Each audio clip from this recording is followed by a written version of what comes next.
as a briefer. On July 24th, consultations on Lebanon will take place to discuss the implementation of the Resolution 1701. This topic cannot be timelier, as the situation on the ground is really worrisome. Special Coordinator for Lebanon, Janine Hennis-Plaschert, will present the SG report. Hopefully we don't have anything that will make us hold a briefing on Lebanon before the scheduled time. In July, the Council should also consider the issue of car sanctions and the respective draft resolution. So as you can see, the program at the moment is not too packed, and we have some slots reserved for urgent requests and meetings that we are sure inevitably will follow. As for the informal wrap-up, the so-called Toledo formula, we are planning to do it on the last day of our presidency on July 31st. That's basically what I wanted to brief you about. Thank you so much for the briefing. So, and first question, Valeria, please. Thank you so much. Thank you, Ambassador, for this briefing on behalf of the UN Correspondent Association, and we wish you the best of luck during this month. So my question is, the US administration is holding discussions with Israel and Ukraine about the possibility of transferring aging Patriot air defense system currently in Israel to Ukraine. Will this development have consequences on the relations between Israel and Moscow? We are discouraging all countries that have not yet done so to provide arms for Ukraine. The destiny of the weapons that will or will not be that will be eventually exported to Ukraine from wherever, the destiny is clear. They will be destroyed as the other weapons that the West and the US are supplying Ukraine with. But I presume that the decision that might be taken on the issue may, of course, have certain political consequences. Michelle. Hi, Ambassador. Thank you so much for the briefing. Question for you on North Korea. Is Russia abiding by UN sanctions on North Korea? And does Russia believe that North Korea should be allowed to resume nuclear testing? Does Russia believe? North Korea should be allowed to resume nuclear testing. I hope you read or heard my statement on Friday during the briefing on North Korea, and we were absolutely clear there, saying not for the first time that we're not violating the North Korea sanctions regime, and all those allegations that come out, they are not proved by material evidence. This infamous report of the panel of experts that stopped to exist. It's not even the report of the panel of experts as it was alleged by my colleagues in the Security Council during the meeting. It was a report of 3 experts that went there, experts from UK, Japan, and the Republic of Korea. And it is by itself very telling. There were not a single specialist in ballistics among them. The fragments of the debris that was provided to them, they did not make conclusive statements on it, but it was widely reported as if these were DPRK missiles. The publication of these things continued for a long time. The panel of experts was engaging, some experts from the panel of experts were engaging in stamping allegations against North Korea and its leadership, using the highly likely pretexts for it. The newspaper reports some blurred photographs which they betrayed for the hard evidence. So when the meeting started, I said that we are absolutely clear what the purpose of the meeting was. I mean, it was the purpose of the meeting was to expose Russia and North Korea for allegedly violating the UN resolutions on DPRK. No, we are not in violating them, and we are. You know, the treaty was cited extensively. That was signed in Pyongyang. But if you read the treaty, which is in the open access, it's in the internet, you will see that all these accusations that were laid on the table to blame us, they don't stand any critics, in fact.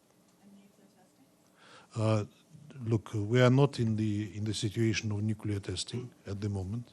We've had an imitation of nuclear test in U.S. Recently, as you know, but we have not heard about any nuclear testing in DPRK recently. But Ambassador, how do you explain then, if Russia is abiding by the sanctions, how do you explain the very public gift of a luxury car from your president? This is the most gross violation of the Security Council resolution that you could cite, of course. That's what the panel of experts in fact was trying to immerse itself into, trying to find how many luxury bags the Korean DPRK was importing, what cars they use to drive, etc. This is I don't know the details, but this is there was a photo of it. It was a luxury limousine, and luxury cars are banned. With special protection. The leader of DPRK needs protection, so we provide it for him. Desde, please. Thank you, Ambassador. First, wish you a successful month. Let me ask you some question about the presidency. In the program of work, we didn't see any meetings concerning Ukraine. Is this unspoken agreement still working in the Security Council, and will Russia raise concern or reason another meeting, maybe another meetings on Ukraine? And secondly, you mentioned that Foreign Minister Lavrov will be here. We know that in the past few times, the visa is always an issue. So far, have you encountered the visa issue, and will he be here to meet the correspondents? Thank you.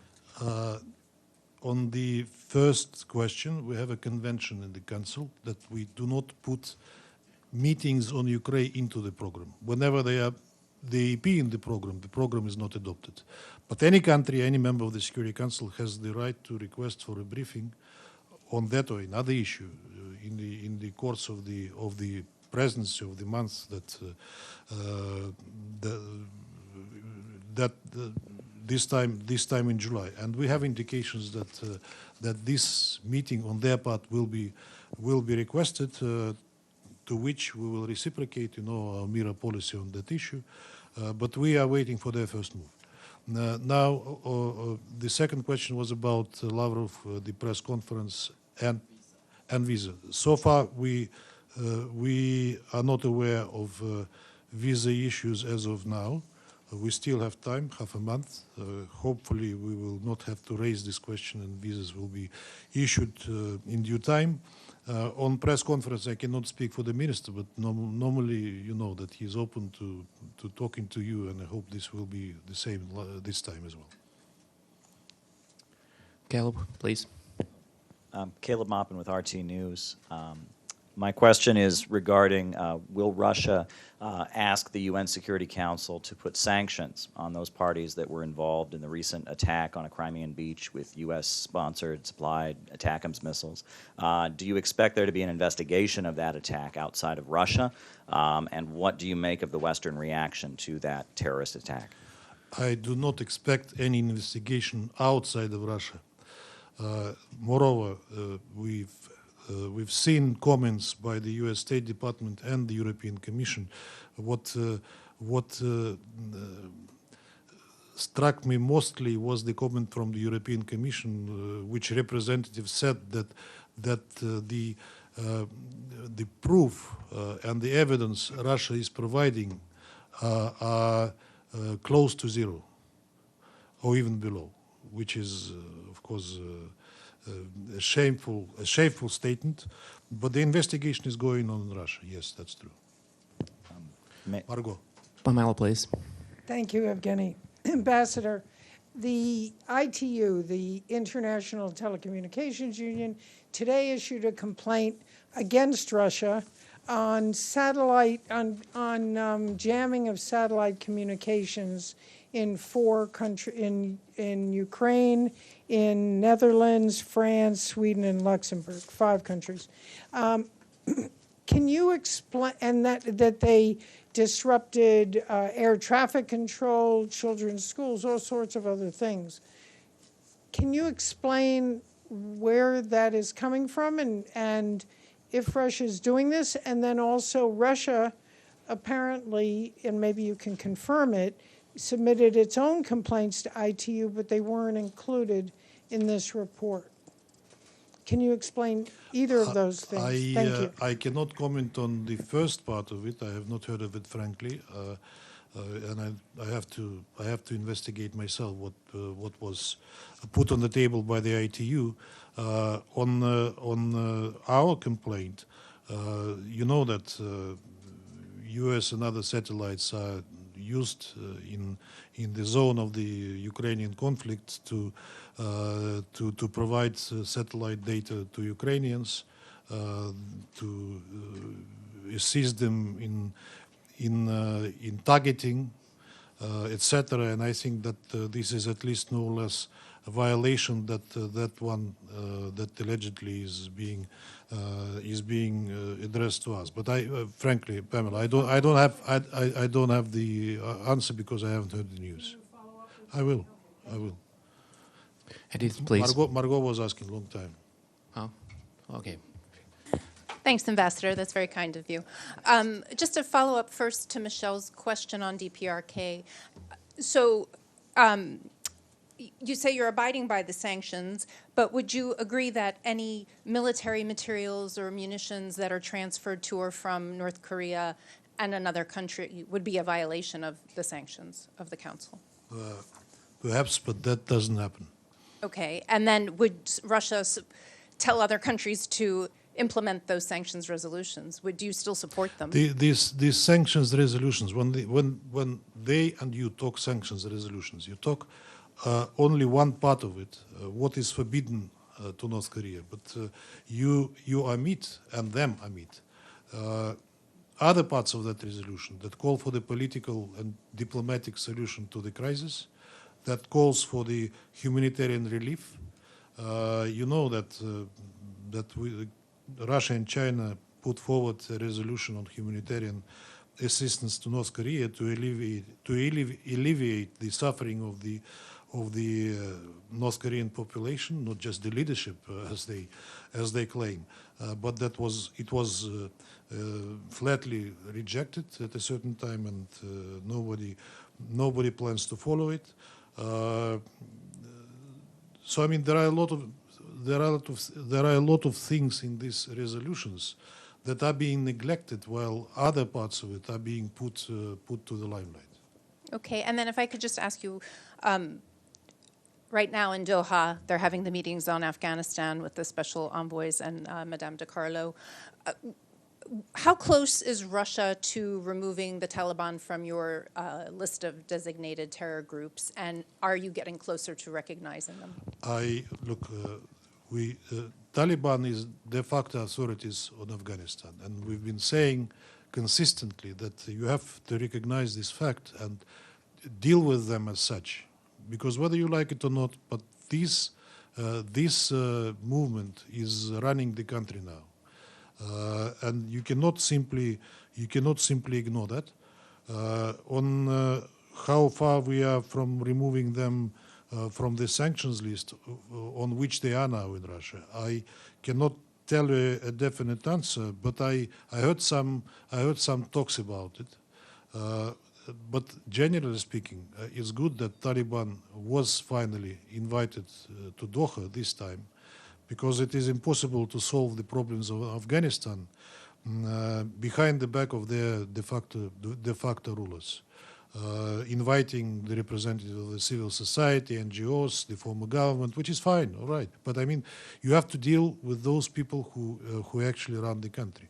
What will come out of the meeting in Doha is difficult to say, because the positions, everybody wishes well to Afghanistan, but the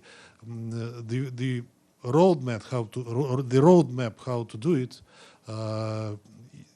is different from country to country, and the devil is in the details. You know that the Moscow format, which comprises most of the major players in Afghanistan, including its neighbors, is offering. These are useful talks, and this is being recognized. They are offering their ways how to pragmatically continue with the Taliban, with Afghani authorities at the moment. There are other views on the other side who prioritize the rights of the human rights in general and the rights of women and girls in particular. We also are saying that, of course, the rights of women and girls in Afghanistan should be observed, and that the government in Afghanistan should be inclusive not just by nationalities, but by the spectrum of the political I would not call them parties, but I mean the political spectrum that exists there, to represent the country fully. But the case today is that it is not the fact, and we have to accept it for the time being and continue pragmatic dealing with the current Afghani authorities. Edith, please. Thank you, Mr. Ambassador. First, Donald Trump has said that if he is elected, he can solve the Ukraine crisis in one day. We heard it before. What's your reaction to that? And on a broader question, we've all seen a growing geopolitical divide between Russia, China, North Korea, the U.S. and European and Western allies, which, of course, has ramifications here as well as in many other institutions. Do you see any way of closing this growing divide? The Ukrainian crisis cannot be solved in one day. That's objective. President Putin recently said where we are in the Ukrainian crisis as of today. It could have been solved, as you are well aware, in April 2022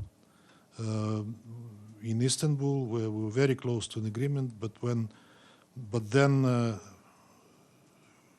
Western sponsors of Ukraine interfered, in particular Boris Johnson, who told the Kyiv regime to continue fighting Russia.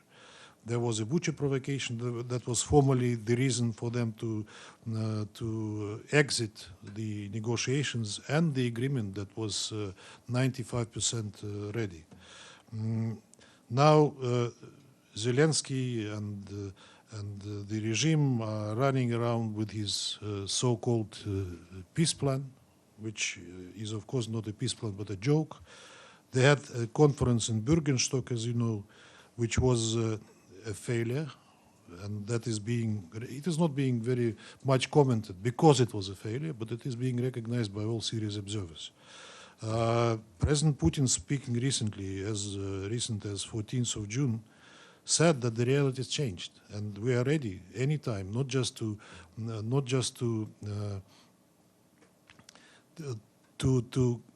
interrupt the conflict, but come to ending it, but the reality should be taken into account, the new one that emerged during the period between April 22 and July 24.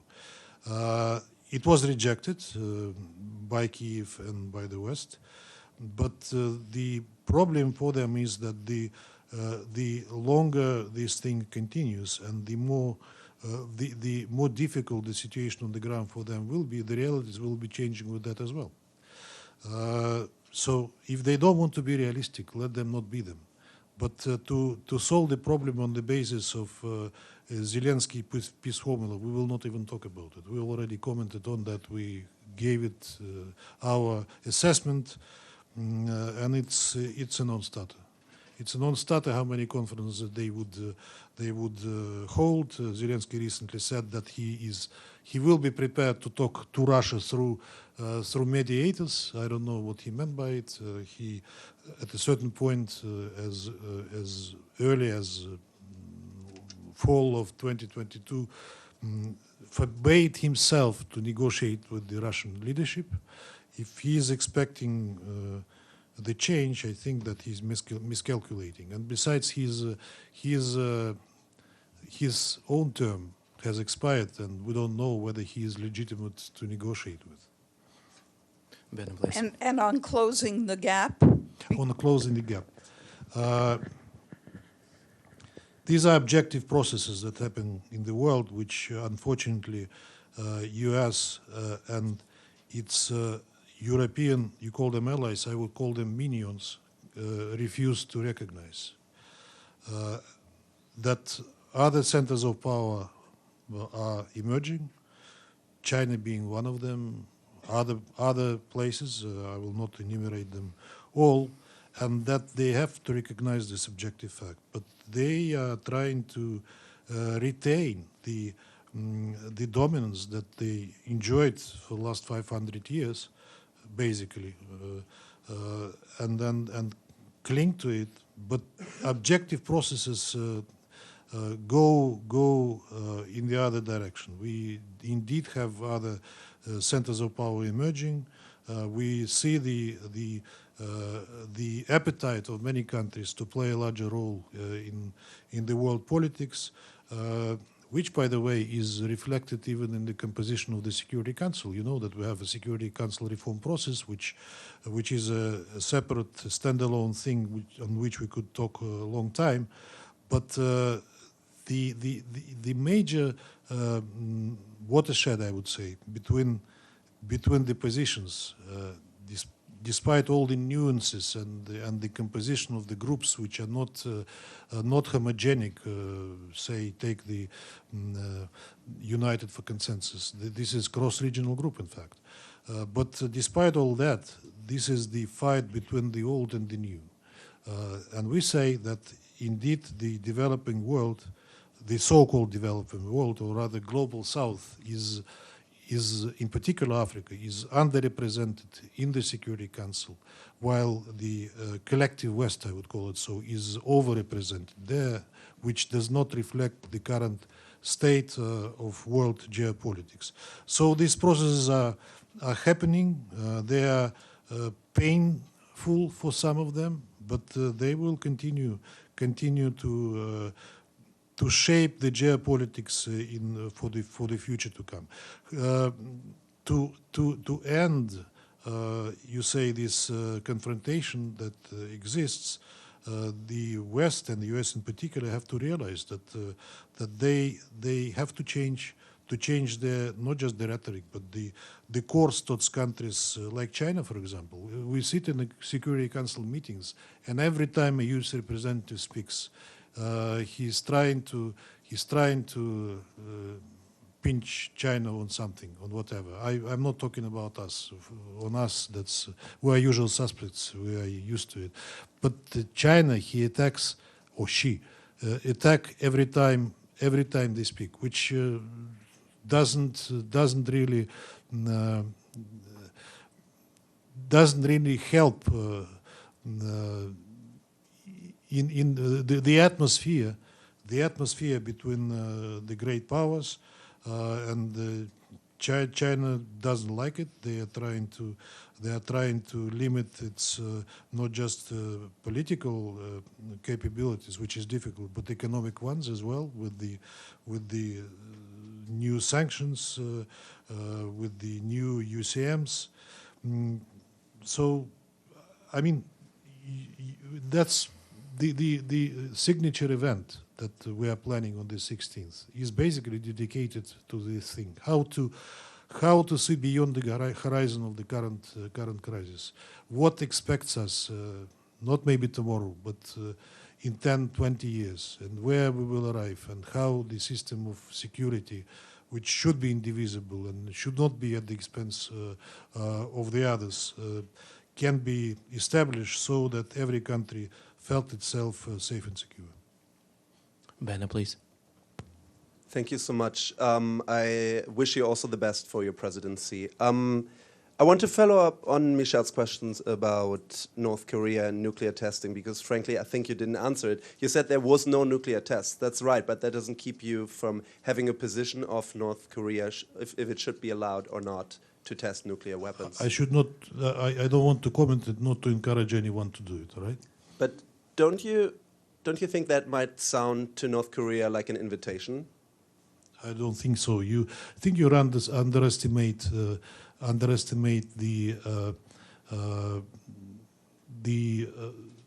thinking of the DPRK leaders. You know, they sometimes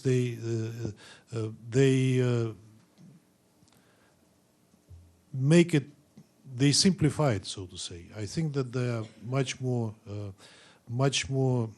intelligent and shrewd than the West imagines it. Денис.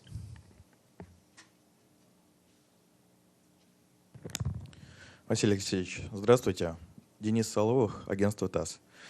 I have a question regarding the third signature event, a debate on cooperation between the UN and regional and sub-regional organizations. You mentioned that Council members will have the opportunity to receive first-hand information. So does this indicate that we should expect high-ranking officials from these organizations to brief Security Council members? Thank you. Absolutely, yes. We expect the heads of the secretariats of CSTO, CIS, and Shanghai Cooperation Organization to brief the Council. Susan. Thank you so much. Thank you, Mr. Ambassador. Susan Tehrani from India's WION. My question was regarding Prime Minister Modi's visit to Moscow, the first since 2015. What would be the ideal outcome for Russia after this visit, and what do you expect from this visit? What do you mean ideal outcome? We have relations of special privileged strategic partnership with India. India is a long-time friend of Russia. We cooperate in so many areas, and I think that will be a substantive conversations on the whole range of issues that our countries cooperate on. I'm not aware what kind of documents will be the result of that visit, but I'm sure that there will be serious messages coming out of it, and I presume in the form of joint documents as well. Can you? I'm sorry. Yeah. Can you just elaborate on perhaps any specifics that we can expect will be in the talks, and perhaps what you expect will be achieved? I expect Russian-Indian relations to blossom even better. Thanks, Evgeny. Hi, Ambassador. You said that you hope you won't have to convene any meeting on Lebanon before the regular one on the 24th. What did you mean by that? And could you also give us your reading of what's happening now over there? What is your analysis of the situation? And do you still believe that a war, an all-out war, could still be prevented, and how? I wish this war could be prevented. When I said that I hope that we are in a regular meeting on Lebanon, means that nothing happens before that would necessitate to hold an emergency meeting of the Security Council on that issue. We hear belligerent rhetoric about Lebanon from the Israeli leadership, and also replies from Hezbollah saying that they are ready to resist any attempts to invade Lebanon, and this has been already for some time, and that gives a serious cause of concern, because that will be not the first, but one of the next spillovers of the crisis that was in fact originated in Gaza. In fact, it originated decades ago, but I mean the current one that originated in Gaza, but it spread already to the region, be it Yemen and the Red Sea, and now Lebanon is in the queue, and I sincerely hope that we can avoid it. Do you imagine a scenario under which a war would not happen? Like, what steps should be taken? What can? If sides demonstrate restraint and understanding of the consequences of that potentially dangerous development, then I hope that we can avoid it. Yes. Vladimir. Thank you very much. Vladimir Ilchenko, National News Agency of Ukraine. The question is about Russian crisis and Putin's regime. Russia has endangers not only the population of Ukraine, in particular the temporarily occupied Crimea, as the gentleman mentioned, but also the inhabitants of its own territories due to the poor quality of armaments. The Russians dropped at least 38 aerial bombs and plenty of missiles on the Belgorod region of Russia over the year, the Washington Post reported. Would you like to discuss in the UN Security Council the issues of the security of the Russian population from its own armed forces? Washington Post is the ultimate authority to me. If Washington Post says it, I cannot, counter it. But I mean, this is a regular narrative we hear. Recently, we heard it from the States and the European Union, but we hear it from Ukraine and its Western sponsors that it's Russia that bombs itself. It's Russia that bombs itself. It's Russia that bombs its own regions. It's Russia that bombs the Zaporozhye nuclear power plant. So whatever happens in Russia, it's her fault.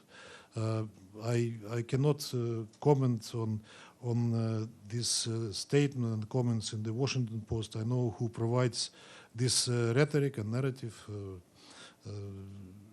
We are not on the same page about that issue. Please. Thank you very much. I wish best of the luck, Ambassador, for this month. My name is Sinem with Rudal Media Network. I have two questions, if you don't mind. First one, according to some news stories, there is a new dialogue has started between Syria and Turkey. So I wonder, has Russia played any role in this new dialogue? If yes, what it is. If not, what's your reaction to that? And the second question is, as you know, it's been 14 years a war continues in Syria. We see like 6 different foreign armies, and I think like 8 countries have been bombing Syria last 14 years. So I wonder, how hopeful are you about Syria, to achieve a peace there? On the Syria-Turkish talks, I badly doubt that anything is happening. I'm not aware of it, but the Syrians said many times that they are prepared, they will be prepared to talk with Turkey when Turkey withdraws its forces out of northern Syria. And that was the condition. And nothing happened that made me think that things changed. On the end of you said about the foreign presence in Syria. Yes, indeed, there are many foreign armies there, most of them illegally. U.S., for example, that justifies its presence in Syria by Article 51 of the Charter. I wonder how Article 51 of the Charter works for the U.S. in Syria. There are 2 armies that were invited by the Syrian government, which is not the armies, but the military contingent. This is Russia, and Iran also was invited, who are according to international law, are present there on the on the legal grounds. The Syrian conflict is not ending because the reality on the ground is not changing. The Syrian government is subject to numerous hundreds or thousands, perhaps, of sanctions, unilateral coercive measures. Most of them originating in the West, of course. We've heard that Caesar Act in the US soon will be replaced by another one, anti-Assad regime act, which will last till 50-something. And in these circumstances, how do you expect the normalization in Syria when it is being suffocated, in fact, by the West? You know that we are being told that UCMs do not affect the Syrian population. It's again against the regime, etc. The objective data shows quite the contrary. That the UCMs are affecting the simple, ordinary Syrian citizens who are deprived of basic necessities, who are deprived of medicine, who are deprived of medical equipment.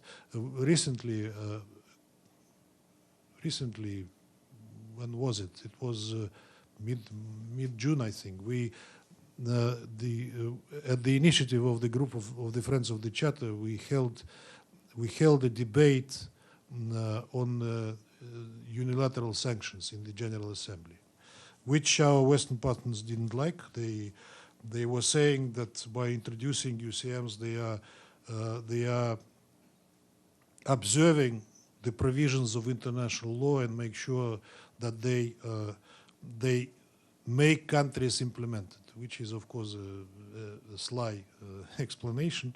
To give you an example, and that relates to Syria as well, similar cases you can find there.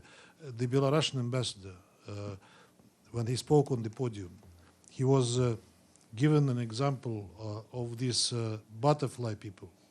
You know, people with a very rare genetic disease that you cannot touch them. You touch them and there's a hematoma there, and that finally leads to death. So they use special plasters, which are produced only by one company in the world. And that company refused to export these plasters to Belarus because it was under sanctions. And it's not just direct UCMs, but the secondary, so-called secondary measures that the Western business is very mindful of, not to be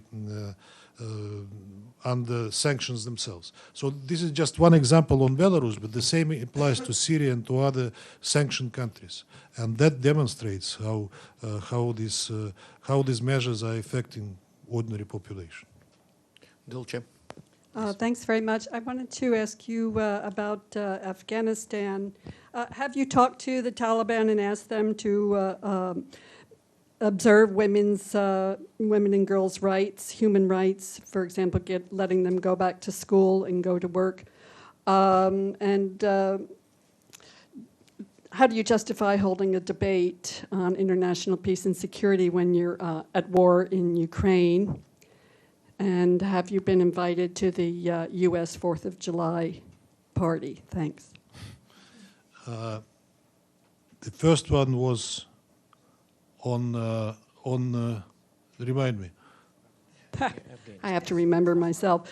Yeah, Afghanistan. Afghanistan. Given Russia's yes, powerful position in the Security Council. I got it. You got it. Okay. We are talking to Taliban. You know that we have the embassy in Kabul, and it never closed.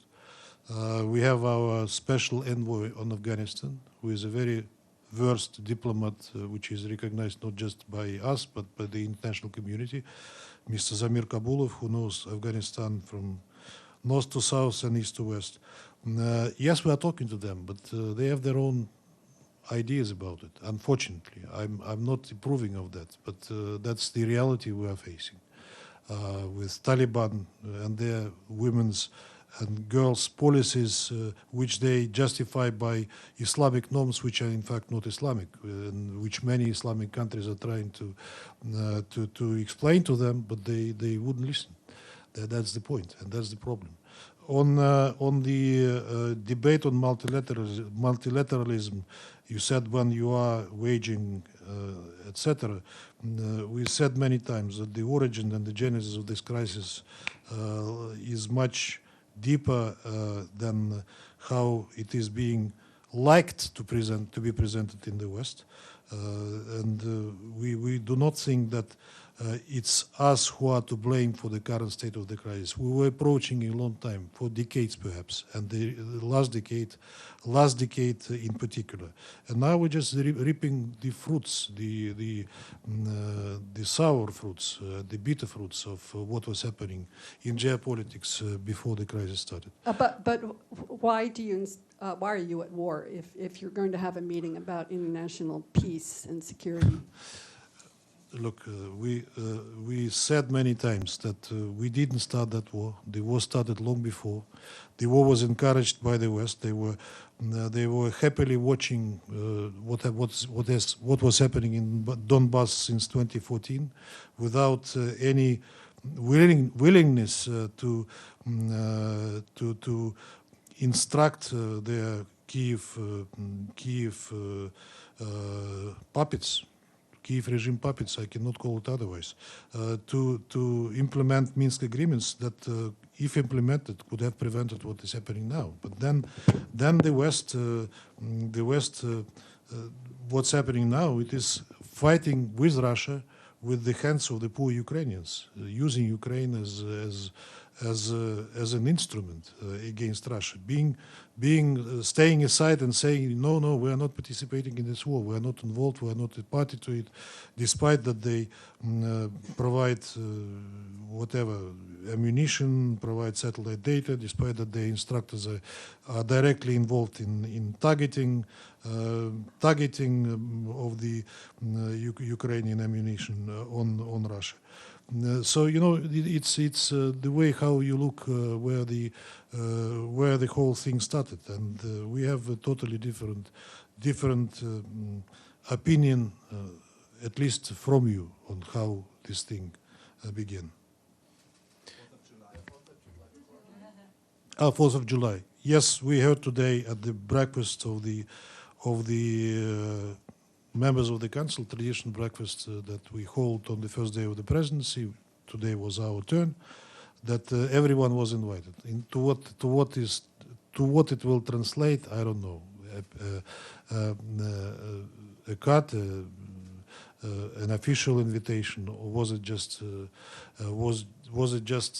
an announcement? That I don't know. Would you go? Sorry? Would you go? If officially invited, I will. Please. Yep. Adla Massoud from the National. Going back to Lebanon, the Arab League over the weekend rescinded the designation of Hezbollah as a terrorist entity. What are your thoughts? Could you repeat, please? Okay. So over the weekend, the Arab League decided to reverse the Hezbollah designation as a terrorist state. I can only comment that in Russia, Hezbollah is not designated as a terrorist organization. Go ahead. Thank you, Ambassador. Any progress on the talks about a prisoner release to potentially secure the release of imprisoned Wall Street journalist Evan Gershkovich? When foreign ministry officials are being asked about this question, they reply, and I will do the same. No, I'm not aware of the details. And that is a delicate subject that is being discussed by the special services between Russia and US. Lady over there, please. Thank you, Mr. Ambassador. My name is Georgia Karangioti from Athens and Cyprus News Agency. UN Secretary General Special Representative for Cyprus, Mr. Colin Stewart, and Head of UNFICYP, is expected to brief you within the next few days amid the UN Secretary General Personal Envoy's ongoing efforts to find common ground between the two sides. So I would like to ask your opinion on Cyprus issue, on this effort. You want to ask? Your opinion on this effort, on Cyprus issue.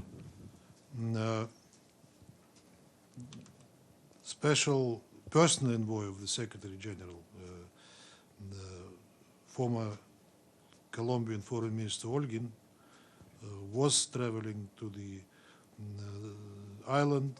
She was talking to the parties, only to find that the parties are very far apart from the compromise solution that may be found. That is unfortunate, but that lasts already certain time. We had an opportunity in 2017 in Gran Montana, as you know, which was unfortunately lost. And since then, there was no visible, tangible progress on the Cyprus negotiations. Moreover, we see the toughening of positions on certain players. Now there's a question of extending the mandate of Olgin, but that's completely within the prerogative of the Secretary General, because she is his personal envoy, not the envoy of the Security Council, not the SRSG. Let's see. In fact, it's for him to make the decision. On Colin Stewart briefing, that will be a regular briefing by the ANFICIP that he heads on the developments on the ground, on the issues that they are facing. I do not expect anything extraordinary from this briefing.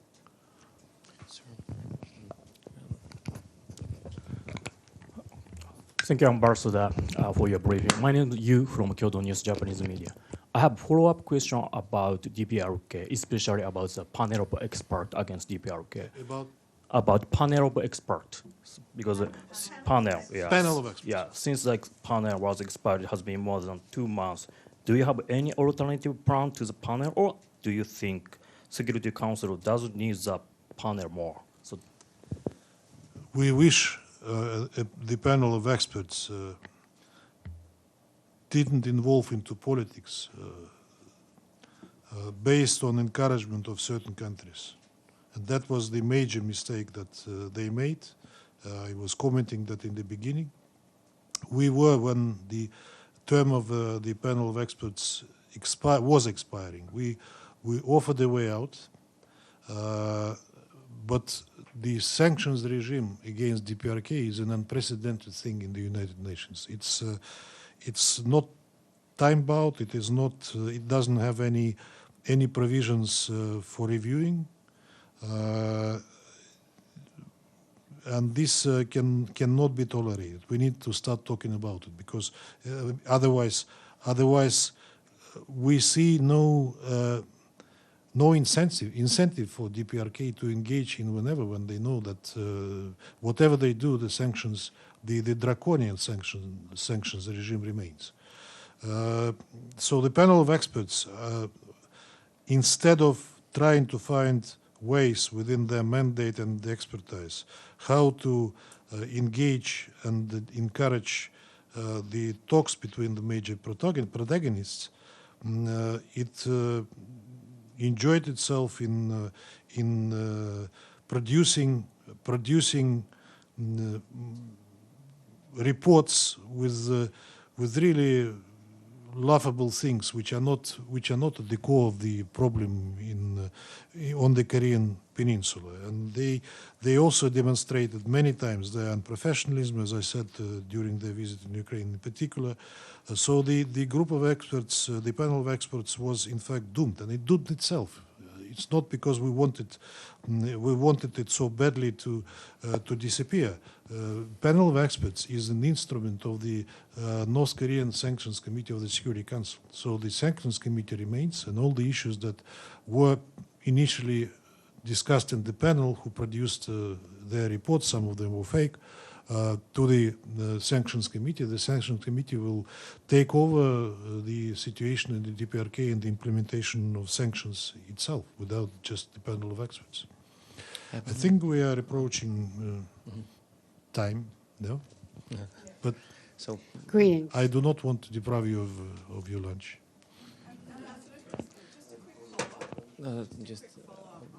We already had the questions, so what you maybe were we will saying. give the last question to somebody else. So. It was just a quick follow-up, though. You was talking about sanctions, you know, they're indefinite and they should be lifted on North Korea.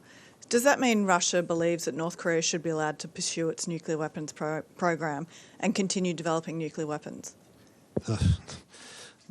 It's not a direct link, but we think that that to impose sanctions on a country which are endless is simply unfair and discouraging. So we have to think how to modify the sanctions committee, the sanctions regime on DPRK. It cannot last forever, like in any other situation. In any other situation with the sanctions regime on other countries, we eventually have an exit strategy, sooner or later, but not on North Korea, which is absolutely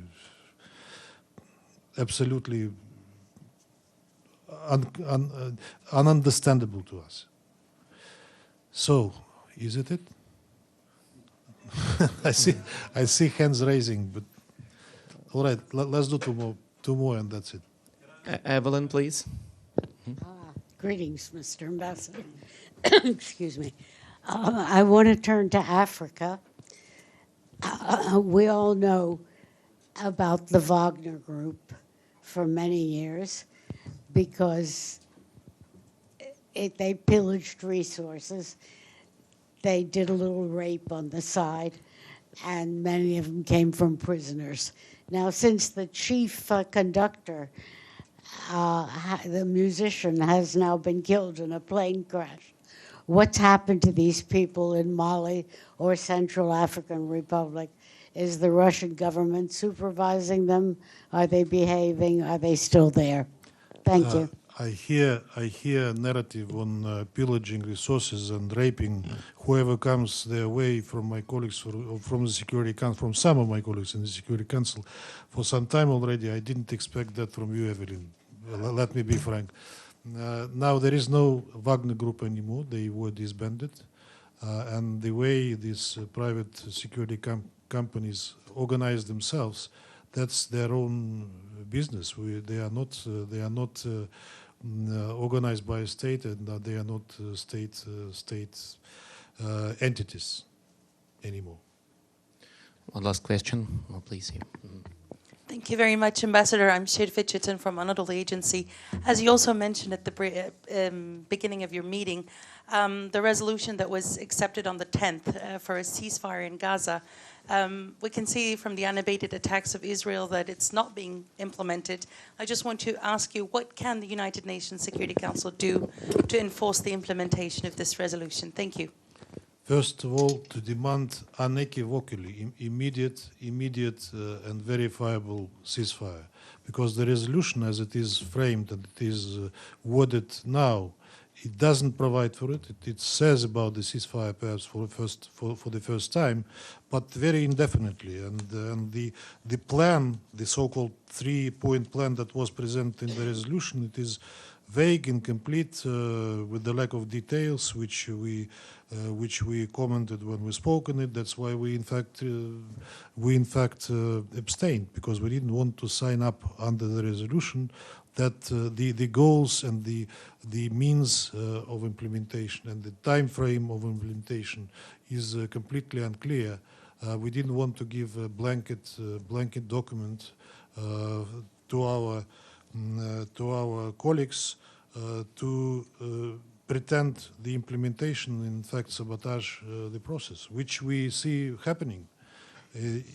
Israel, despite reassurances that, as we were reassured by the US, said immediately after the resolution was adopted, in a statement by an Israeli representative, they said they will not deal with Hamas, period.